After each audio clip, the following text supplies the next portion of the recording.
Hey friend, are you searching for a podcast that partners faith and entrepreneurship? A toolkit of tactical how-tos to start or grow your online business God's way?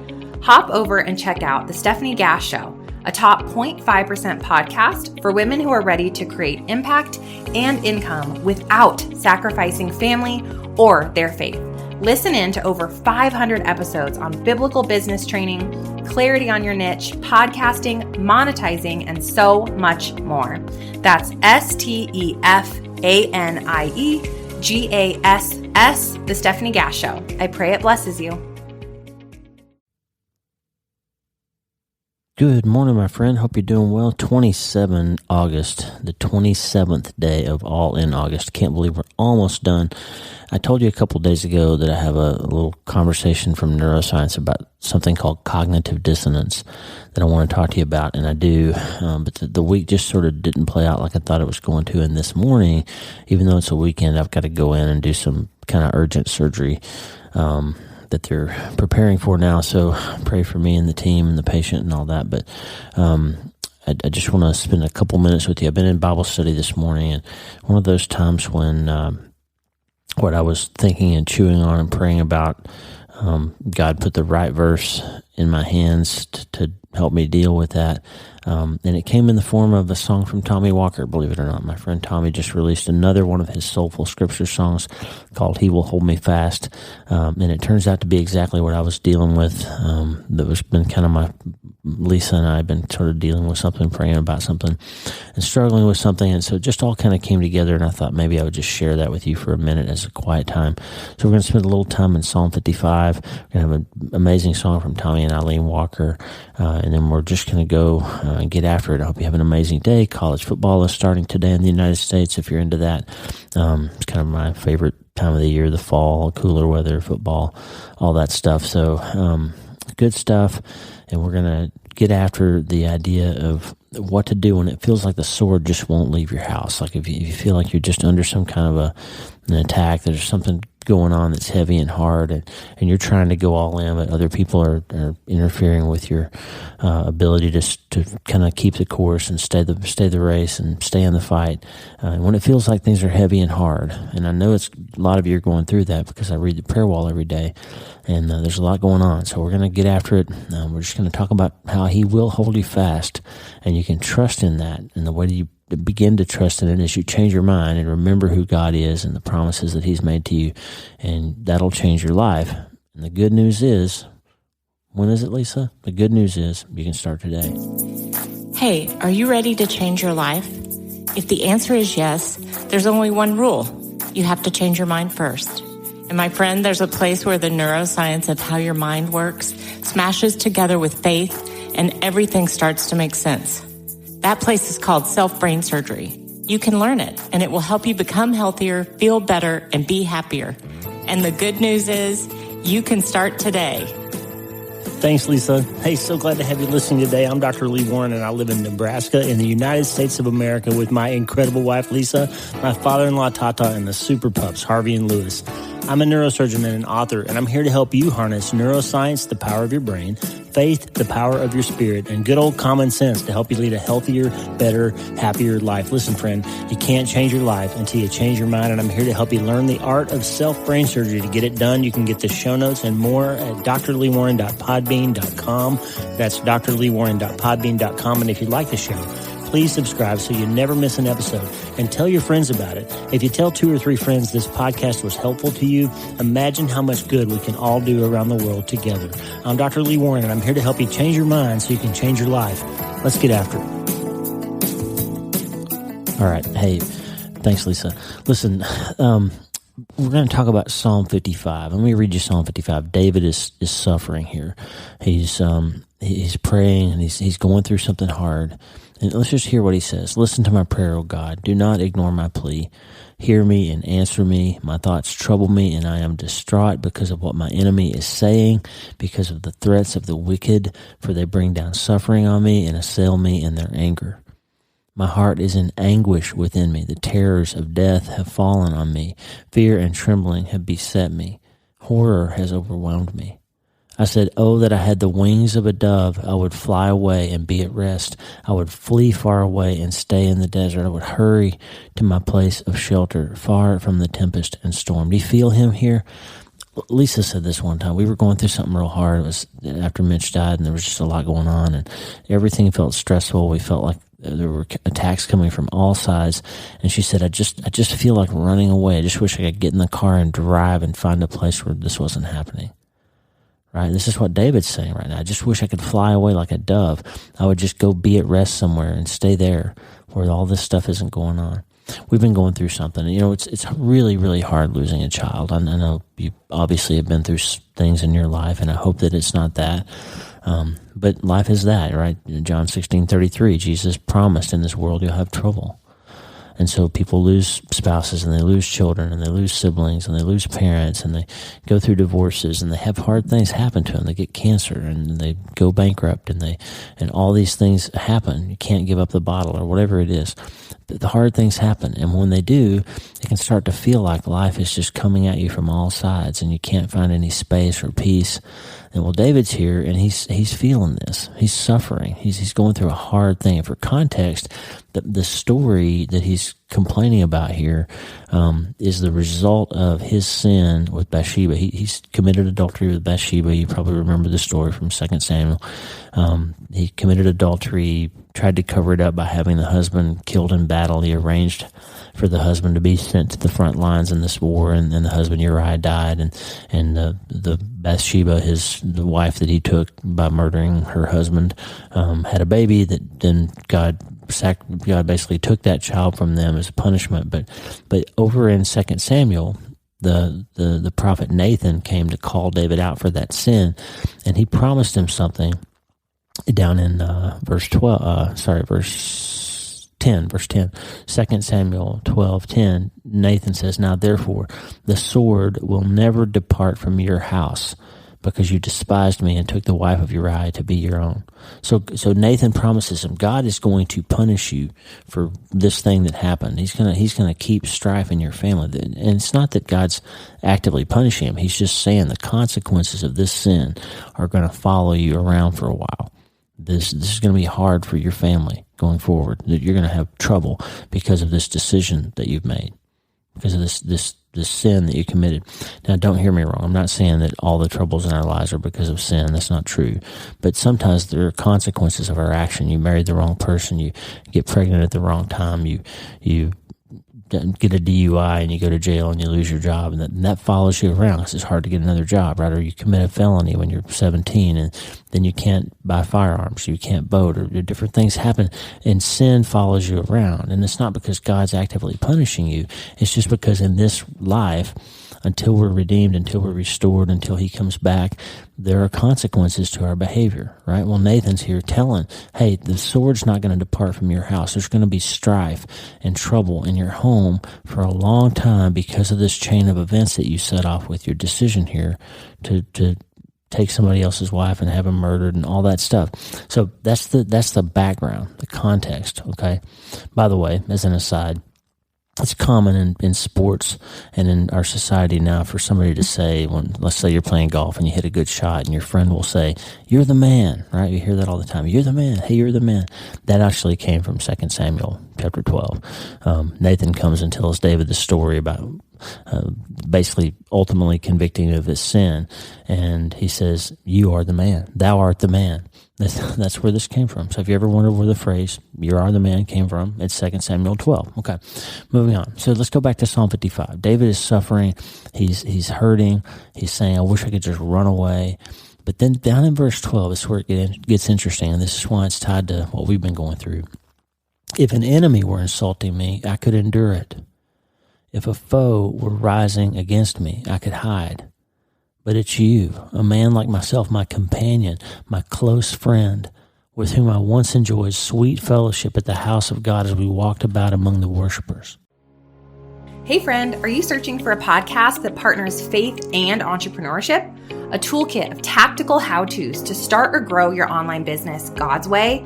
Hop over and check out The Stephanie Gass Show, a top 0.5% podcast for women who are ready to create impact and income without sacrificing family or their faith. Listen in to over 500 episodes on biblical business training, clarity on your niche, podcasting, monetizing, and so much more. That's STEFANIEGASS, The Stephanie Gass Show. I pray it blesses you. What David's dealing with here is that one of his friends has betrayed him. One of his friends is actively engaged in conflict against him now. I skipped over verse 9, 10, and 11, but this is even more applicable broadly to our society now. Lord, confuse the wicked, confound their words. I see violence and strife in the city. Day and night they prowl about on its walls. Malice and abuse are within it. Destructive forces are at work in the city. Threats and lies never leave the streets. You might be feeling some societal trouble right now. Our culture's in a little bit of a turmoil. The media is calling things that are evil good and things that are good evil, and you see all this turmoil and strife and political fighting, and you might be feeling stressful about that kind of stuff, and that's applicable to what David's feeling here too, except he was the king, and they were coming after him. And the person, if you go back to 2 Samuel, I think it's 16, 16. So there's a guy named Ahithophel. Ahithophel was one of David's closest friends and advisors, and David's son Absalom conspired with Ahithophel to try to take out David and overthrow him and take over the kingdom by force. So David's own son was rebelling against him. And of course, Absalom ends up dying because of that, because of the rebellion. And if you go back and read all of that, there's so much treachery and palace intrigue and stress and strife that's going on between these guys. And it's in your family. So what Lisa and I have been dealing with, someone we love very much is hurting. There's some stuff going on. And some of the stuff is just really painful. And we're working through that, trying to help them. And there's just some strife and some issues going on, and has been hurt by somebody that we love and somebody that we care about, and there's just a lot of conflict right now, and there's just some internal turmoil and palace intrigue and kind of betrayal and all these kinds of things, and so there's just pain, right? And that's exactly what David's getting at here. David is saying, hey, the person I love, this person I'm close to, isn't who I thought they were. And they're rising up against me, and I just want to run away. I just want to fly away and find a place where I won't have to deal with this. Of course, that's not possible. So David's in the middle of the kingdom being attacked and threatened from inside by his closest friend and one of his own children. And he says, as for me, 18, I call to God, and the Lord saves me. I call to God, and the Lord saves me. He will hold me fast. Evening, morning, and noon I cry out in distress, and he hears my voice. He rescues me unharmed from the battle waged against me, even though many oppose me. What's David saying? Every morning, I've been praying all night. The battle's going on, and I wake up, and I'm still alive. God's still with me. It's like that Willie Nelson song, woke up this morning, still not dead. Right? He's saying the battle's going on. All these bad things are happening, but somehow you got me through last night, God. I didn't think I could make it, but you got me through that. I'm awake and I'm alive and I'm unharmed. The battle's still going on, but you're still with me. God, in verse 19, God who is enthroned from old, who does not change, he will hear them and humble them because they have no fear of God. He's saying God's going to take care of this. So yeah, it's true. David made lots of mistakes. Nathan promised him the sword's never going to leave your house. His own son and his good friend are rising up against him. But God said, God will not change, and he will keep his promise. And David's calling on that now. He's using memory and movement to find hope again and reminds himself, God doesn't change. He's going to take care of this. He's going to rescue me. He's going to take care of it.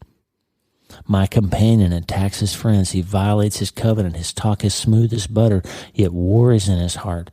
His words are more soothing than oil, yet they are drawn swords. He's saying, my friend is out there conspiring against me, trying to siphon off support from me, using his gifts of speech that God gave him and turning people against me. But God's going to come through. And then he reminds himself. So you remember, memory and movement. You have to move towards the promise, move towards the hope at some point, or you can really fall into despair. Verse 22, cast your cares on the Lord, and he will sustain you. He's talking to himself. This is like you wake up in the middle of the night and you're really scared about something, and you say to yourself, hey, Lee, buck up. God's gonna get you through this. You remember all the other times before when that happened? We're gonna move forward in his promise, and he's gonna come through. Though David's saying to himself, cast your cares on the Lord and he will sustain you. He will never let the righteous be shaken.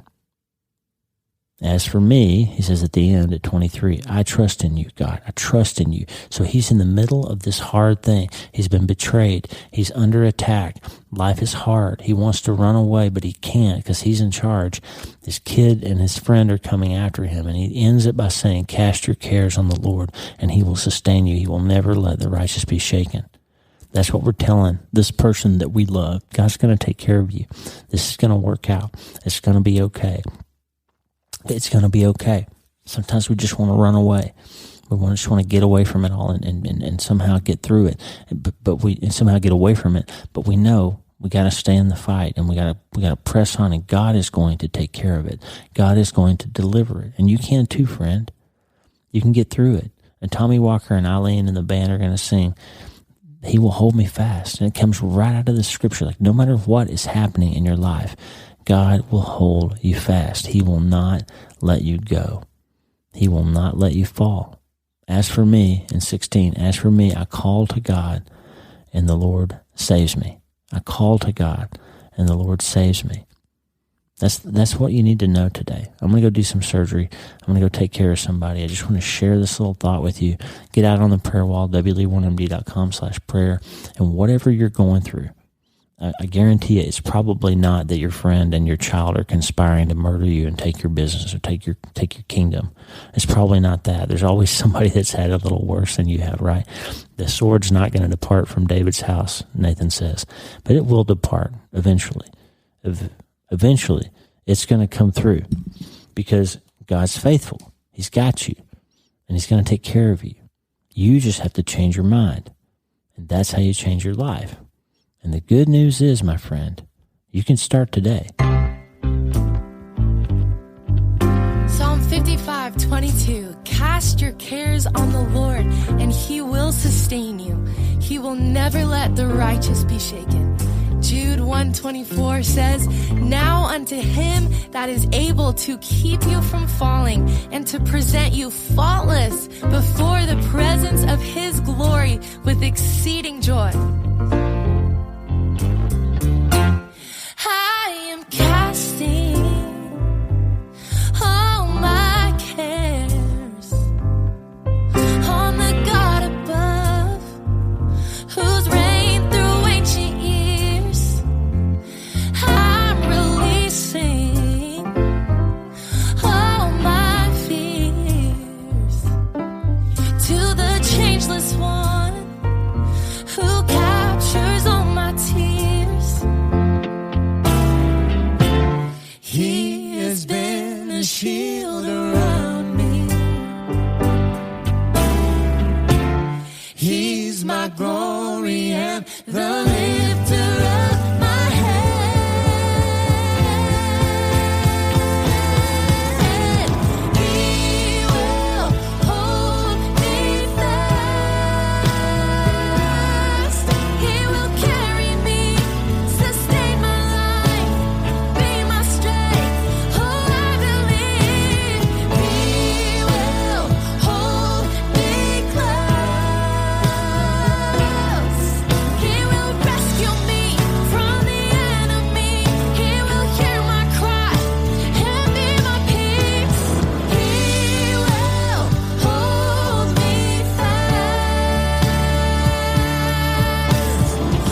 Hey, thanks for listening. The Dr. Lee Warren podcast is listener supported. Check out patron.podbean.com/Dr. Lee Warren. That's patron.podbean.com/Dr. Lee Warren. Patrons and partners get free books, transcripts, special patron-only episodes, and more.